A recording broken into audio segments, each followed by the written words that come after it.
Hello, everyone. You're listening to Cinema 5000.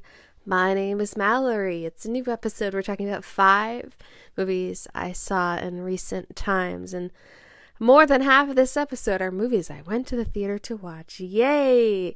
We're at 5,866 films. So, like I said, 5 movies to talk about. We're getting close to Halloween.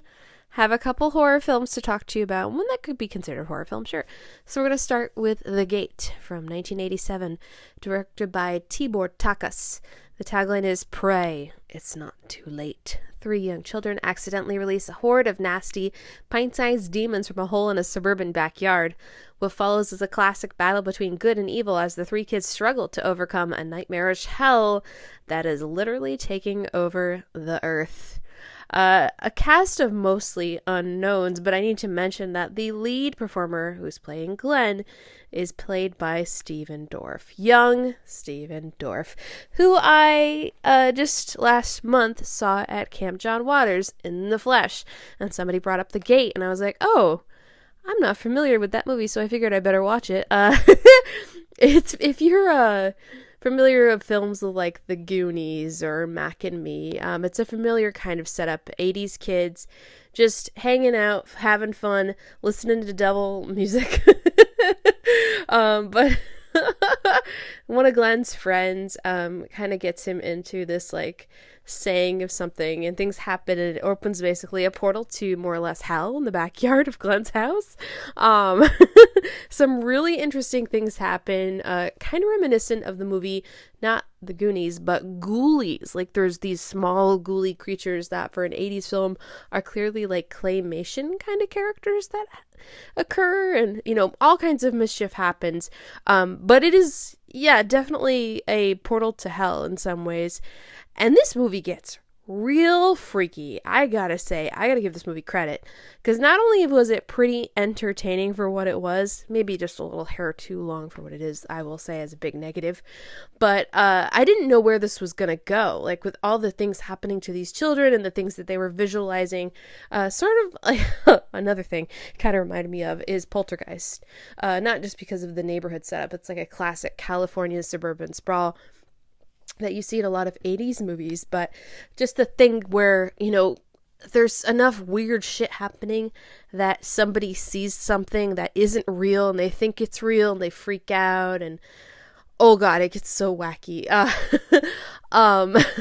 There's so many things that I can't necessarily describe very well.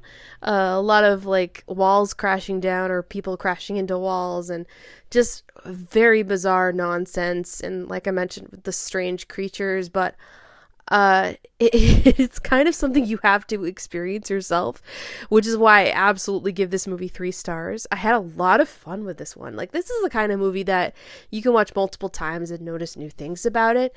For it being simply about children opening this weird portal and things coming out of it and their lives being affected and being freaked out, it's pretty successful. I was totally expecting this to not be very entertaining and just have a lot of wacky stuff going on that didn't really feel coherent, but it does feel coherent, and I have to give credit to the cast as well, beyond Stephen Dorff. All good performers, and Stephen Dorff specifically, what a talented child actor.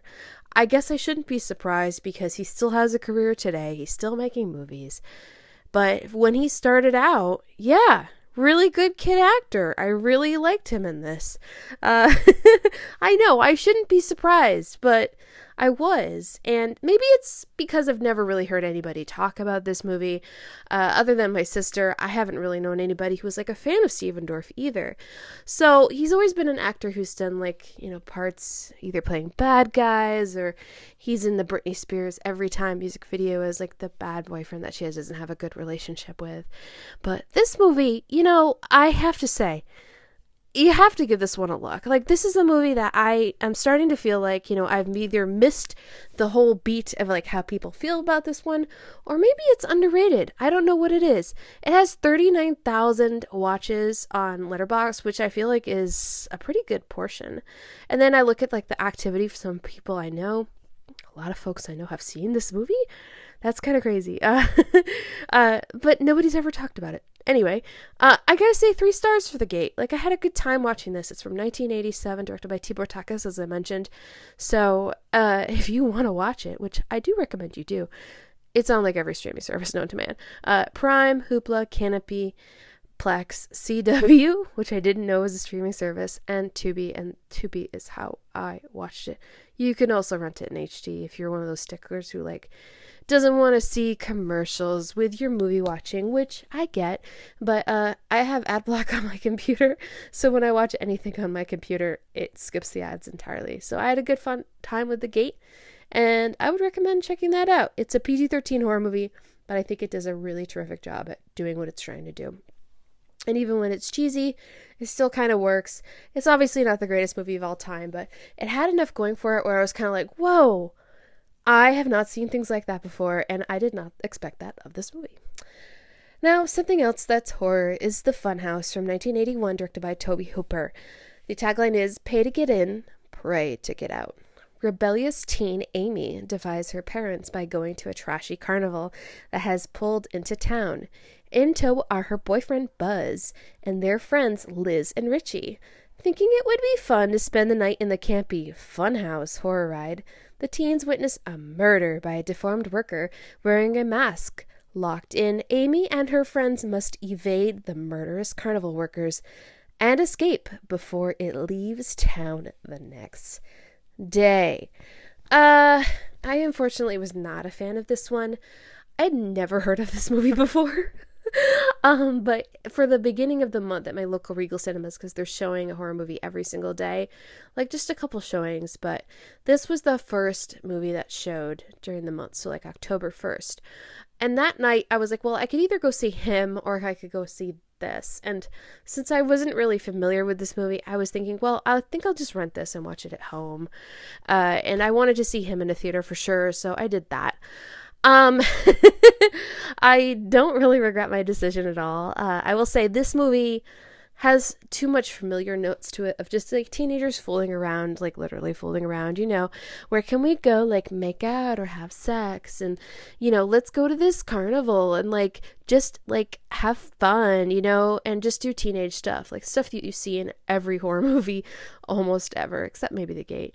The kids are a little younger in The Gate, so but this one, I feel like the character drawing of it wasn't really too satisfying, and that's okay because most of the action really happens at the Funhouse setting.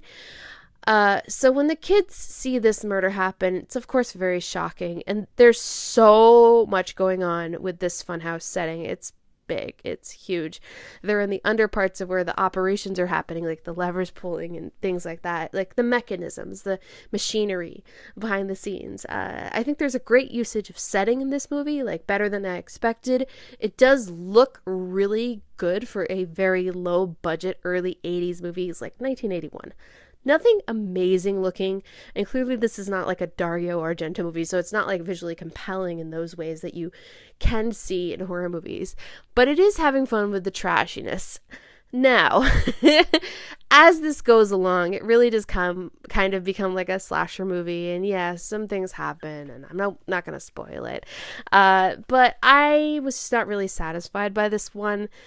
It's one of those movies where there's enough stuff going on that it can continue, and I can sort of justify it happening, but I got pretty bored with this because it just kind of was like the same thing happening over and over again. And the sort of, I guess you could say, bad guy in this, it's just kind of like freak show stuff. And yeah, this is a movie called Funhouse, and it is taking place in a carnival, but it just really didn't feel like, okay, yeah, this is really like heart pounding or anything. No, you kind of know what's gonna happen. I feel like this is a movie that you could remake and like have a lot of fun with, though if it got remade today it'd be like PG-13, so it wouldn't be so great, because there's some real murder in this movie, that's for sure. It is pretty nasty and it is pretty trashy, and I'm okay with it being nasty and trashy. This is the early 80s, like anything goes, and yeah, it's not it's a carnival. It is what it is. So if you want some kind of like trashy horror fun, this might be up your alley.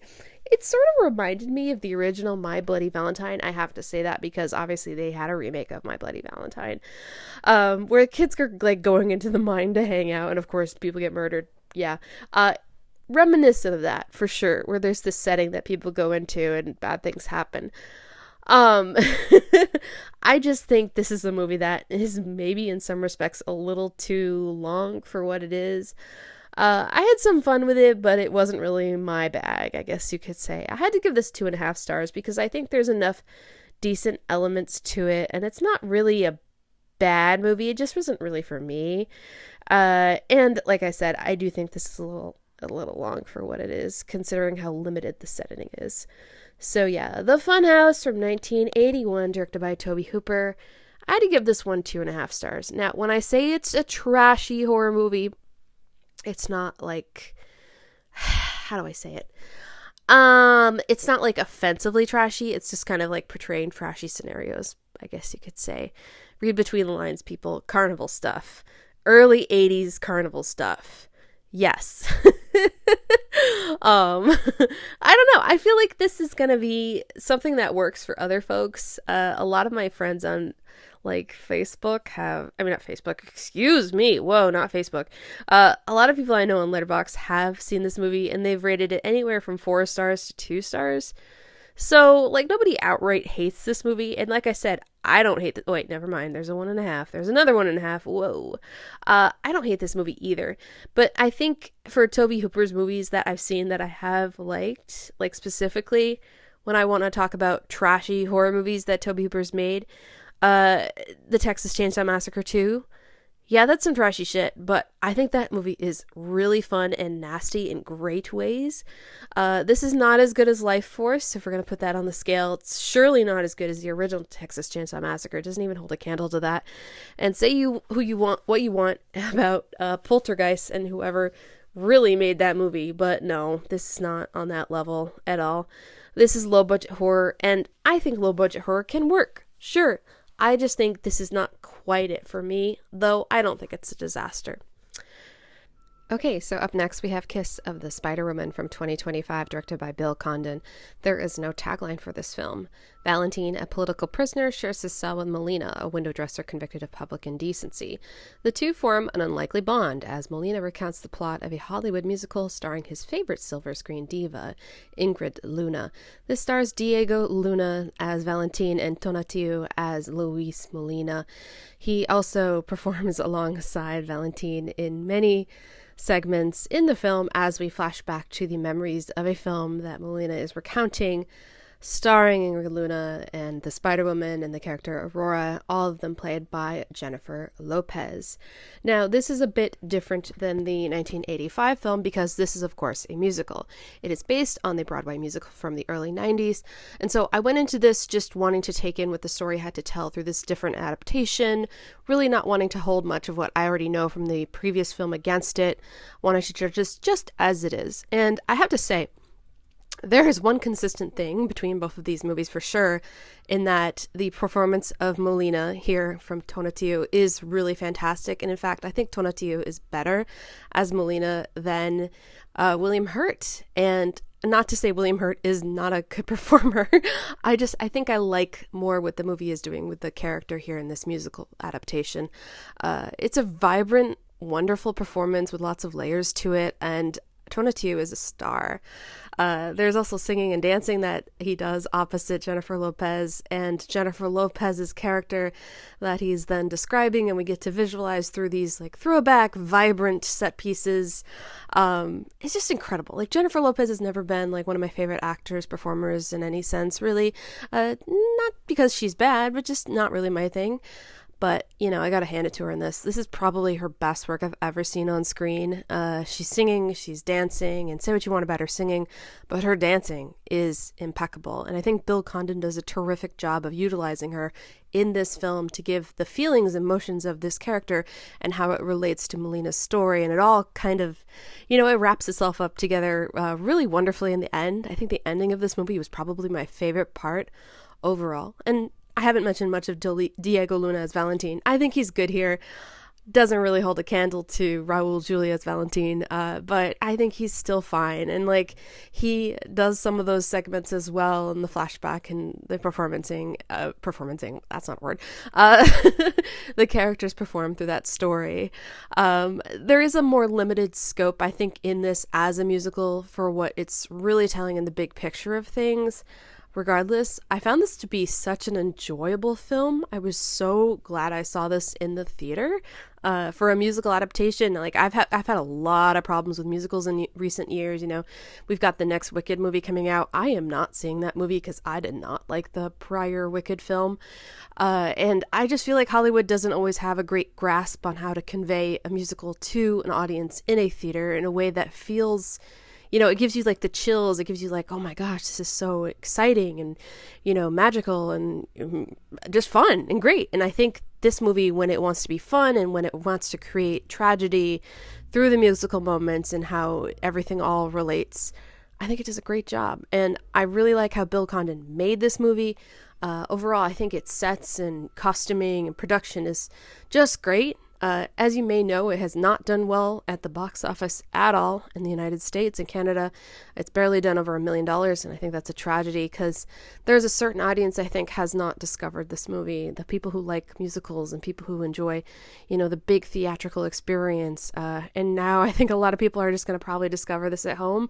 You know, better late than never, but I think the way that the musicals numbers are staged in this are just perfect for seeing in a musical, setting, like a theater, you know? It's just great. I know this movie doesn't have like everything working for it all the time. You know, I've got some minor quibbles here and there that I won't necessarily mention. I think some of the prison operation stuff is done better here actually than the 1985 film. It just felt a bit more pointed and not so sloppy. There's some things I didn't really like about the other film where we really get to know why exactly these men are in prison, though I think the touches of Valentine are done better in the other film in his situation. So yeah, I had to give this 3.5 stars. I would actually really love to watch this again at home because I worry it would read really, really flat at home because of how the musical numbers are done and how big they feel. And I hope that doesn't happen when I watch it again. I will definitely watch it again. Very memorable, lush, well-made film about such tragic situations, and one to definitely check out. Like I said, 3.5 stars for Kiss of the Spider-Woman from 2025, directed by Bill Condon. And I think Bill Condon has definitely redeemed himself, in my opinion, after the movies I did not like that he made. I wasn't a huge fan of The Good Liar from 2019. That is not a musical, though. I won't hold that against him. But The Beauty and the Beast from 2017 with Emma Watson, terrible movie. Do not care for it. Some Bill Condon movies I do like. I will recommend Candyman Farewell to the Flesh. Only see it if you've seen the first Candyman film. It's not a great movie, but I think there's a lot of things about it that work. And Gods and Monsters, starring Ian McKellen. That's a really good film. And then Sister Sister from 1987, which I think I discovered it through the Criterion Channel. It was on there and I was like, what is this movie? I have never heard of this movie before. It stars Eric Stoltz and Jennifer Jason Leigh, a gothic horror film that I think has some good creativity to it, and it makes perfect sense how Bill Condon would go from Sister Sister to then Candyman Farewell to the Flesh. Same kind of settings. Up next, though, we have another film, another tragic film. It is The Long Walk from 2025, directed by Francis Lawrence. The tagline is, "The task is simple, walk or die." In a dystopian, alternate America ruled by a totalitarian regime, 50 teenage boys take part in a deadly annual walking contest, forced to maintain a minimum pace or be executed until only one survivor remains. There's a lot of boys in this cast because there's 50 people who start the walk itself, and then we have Mark Hamill as the major, the person basically running the walk. But we get to know specifically two characters. Ray Garrity's character, who's played by Cooper Hoffman, and then Peter McVries, who's played by David Johnson. Both actors, I went into this expecting them to give good performances, and they sure as shit did. They just have really good chemistry together. These two boys who are going through this together and learning things about themselves and the other boys around them. Like, every performance in this I thought was pretty good, but specifically Cooper Hoffman and David Johnson I mean, they're the reason to watch this movie if you're not a fan of Stephen King, if you're not really a fan of sort of apocalyptic, depressing situations of people trying to stay alive. And I was enjoying this movie, feeling it was very bleak. I cried a number of times watching it, and there are some things about it that I think it's really not good at doing. I specifically want to mention the violence, and I've actually seen someone else say the same thing, where they felt like the graphic nature of the violence in this movie really hampered its situation and these people, because we're getting to know these people on such a like human level, what their motivations are, how their feelings are about this, and what they're going through. And then the bloodiness and this, things that happen feel so fake. It doesn't really give you that feeling of, oh my gosh, this is such a tragedy. It just feels like a movie. And maybe that's the point, but I don't like it at all. I'm not happy about that. And of course, there's a lot of death in this movie because it is a long walk and there will only be one winner here. And then the ending of this film, which I know for a fact deviates from the book itself. It feels like the kind of ending that is tacked on because the test audience didn't care for the original ending. And I'm really curious to know if they filmed what the book ending was, or if the ending of this is the actual ending that was made per the script.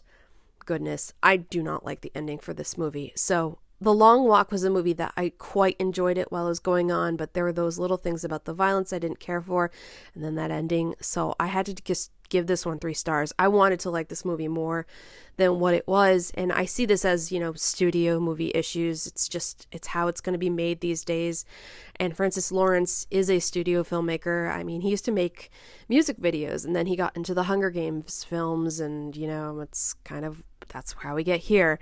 Not a surprise.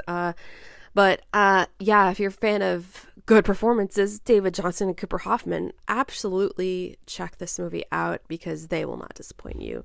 They are very memorable in this movie. The Long Walk from 2025, directed by Francis Lawrence. I gave this one 3 stars. I surely have seen worse Stephen King adaptations, and because this is one of the Stephen King stories I have definitely not read, I'm really interested in reading it. I've read some of the Bachman books, Night Shift, and a number of his other books, but just not this one. So I'll probably be checking it out soon. And our final film is The Secret Agent from 2025, directed by Kleber Mendoza Filho. The tagline is Brazil, 1977, a time of great mischief. In Recife, Marcelo, a technology expert in his 40s, returns in the midst of Carnival to reunite with his son in a plot a dangerous escape under the ever watchful eyes of Brazil's repressive military regime. So, things are wonderful in Brazil. Everything's great, but there's this feeling of tension between local authorities and the well-being of our main character, Marcelo, whose real name is really Armando, who's played by Wagner Moura. And Wagner Moura is really great in this film. We learn his journey and his tale through his travels to Recife, and once he gets there, he finds himself staying in this home where there are numerous spaces for people to live who are all refugees, all trying to seek safety from various places, not just from Brazil, but from other countries. And this is a really oddly vibrant and exciting film for something about such terrible things that happen to people, and death and police work. And as Carnival is happening, much of the story as it progresses, we learn, the police activities that are happening and how people have died through the newsprints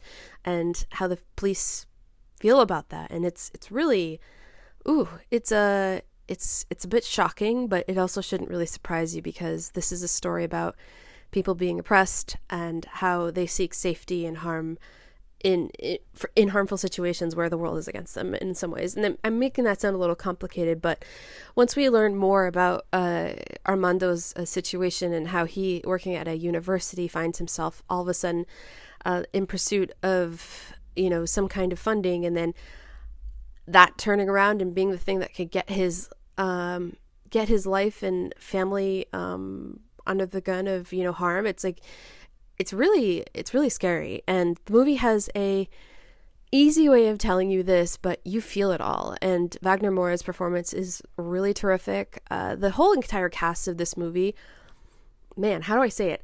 Every character was just wonderful, like to look at and like get their experiences. Like just a terrific cast of characters, not just the refugees, not just the cops, but like everybody in this movie. I was like, oh my gosh, the casting director for this movie did a amazing job here. And Kleber Mendoza Filho's direction, I think it sort of dances around everything in a playful way, but also a way that doesn't necessarily disregard how their activities, like how they live their lives, is hampered by the threat for their well-being and their families and such. I'm trying to not spoil this movie. This doesn't necessarily sound like a very thorough kind of review, because I don't want to really tell you like what's going on. I'm just trying to give you a basic overview of like what happens in maybe like the first 25 minutes or so. But as it goes along, I found myself really enjoying this film, and it is a long film. I will let you know it's 158 minutes. I had seen this after a long day at work, and I was like, I hope this movie can keep me awake, and I do apologize if you hear beeping in the background. But this was a really fun movie, as harsh as it was, as violent as it was, but I think it's one of the more memorable movies I've seen all year long. And like this and Kiss and the Spider-Woman, like, yeah, awesome. Great movie. It's about really tough situations, and I would definitely recommend this. I've already recommended this to my parents. I think they would enjoy this a lot.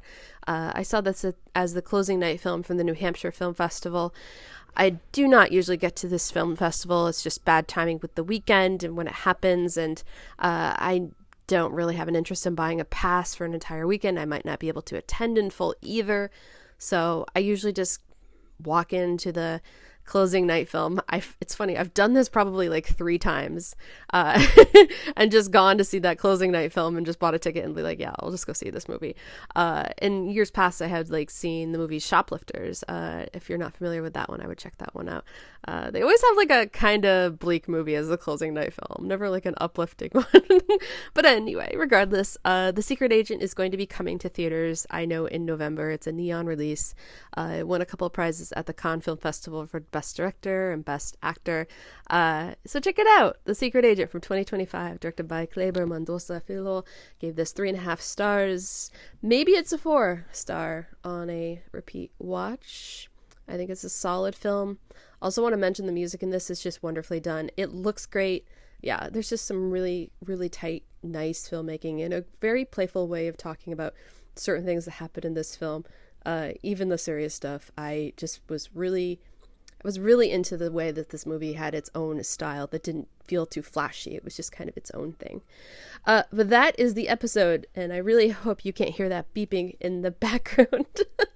What's coming soon for future films, what I'm going to watch? I don't really know. I do want to go see After the Hunt. That is now in theaters. I don't know what's coming the Friday or so for a Friday opening night release.